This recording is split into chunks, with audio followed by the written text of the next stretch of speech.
আজকে আমি যেভাবে কচুরলতি রান্না করব, এভাবে যদি কচুরলতি রান্না করা হয় তাহলে কিন্তু মাছ মাংসের কোনো কিছুরই দরকার হবে না।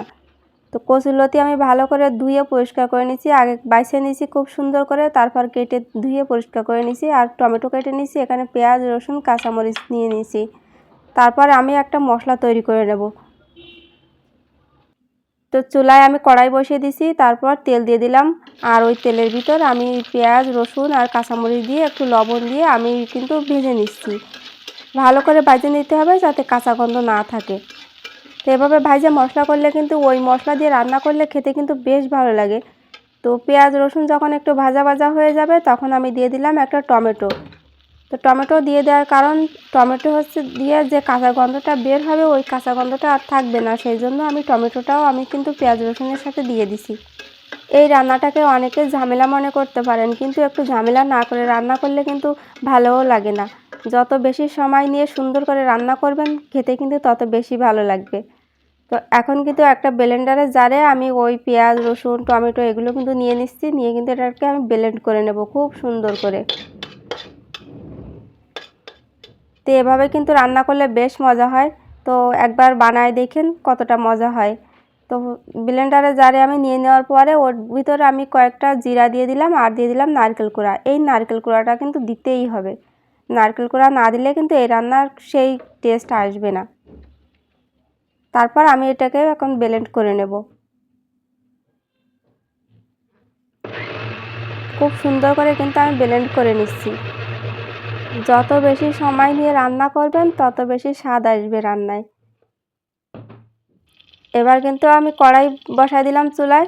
ওই যে কড়াইতে পেঁয়াজ রসুন ভাজছিলাম ওই কড়াইটা দিয়ে দিলাম চুলায়। তারপর আর একটুখানি তেল দিয়ে দিছি, কয়েকটা জিরা দিয়ে দিলাম তেলের উপর, আর দিয়ে দিলাম শুকনো মরিচ।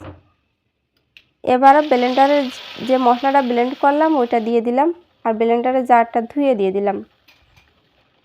তারপর ওর ভিতর মরিচ গুঁড়া দিয়ে দিলাম, আর একটু হলুদ গুঁড়া আর লবণ দিয়ে দিলাম পরিমাণ মতো। এখন কিন্তু আমি ভালো করে কষায় নেব, আর কষানোটাও কিন্তু খুব ভালো করে কষাতে হবে।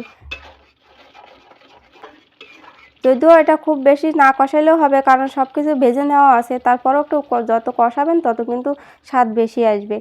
তো সব কিছু ভালো করে কষানো হয়ে গেলে আমি কচুরলতি দিয়ে দিলাম। আর এই রান্নাতে কিন্তু আমি একটুও জল দেব না, জল ছাড়াই রান্না করব। কচুরলতি থেকে যে জল বের হবে ওই জলেই কিন্তু কচুরলতি সেদ্ধ হয়ে যাবে। তো এখন কিন্তু আমি ঢাকনা দিয়ে ঢেকে কিছুক্ষণ রান্না করে নেব।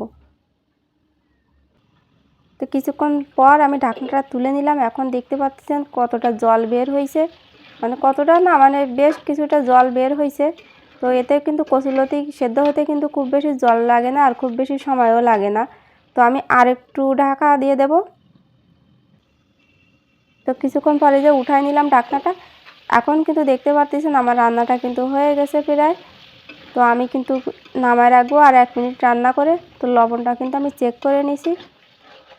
আর এখন দেখতে পাচ্ছেন রান্নাটা হয়ে গেছে, আমি কিন্তু একটা বাটিতে নামায় নেব। তো এই রান্নাটার কালারটাও দেখেন কত সুন্দর হয়েছে। এখন কিন্তু আমি নামায় নেব একটা বাটিতে। তো আপনাদের কাছে কেমন লাগছে কচুরলতি রান্নাটা একটু কমেন্ট করে জানাবেন। তো বন্ধুরা আজ এ পর্যন্ত, সবাই ভালো থাকবেন সুস্থ থাকবেন।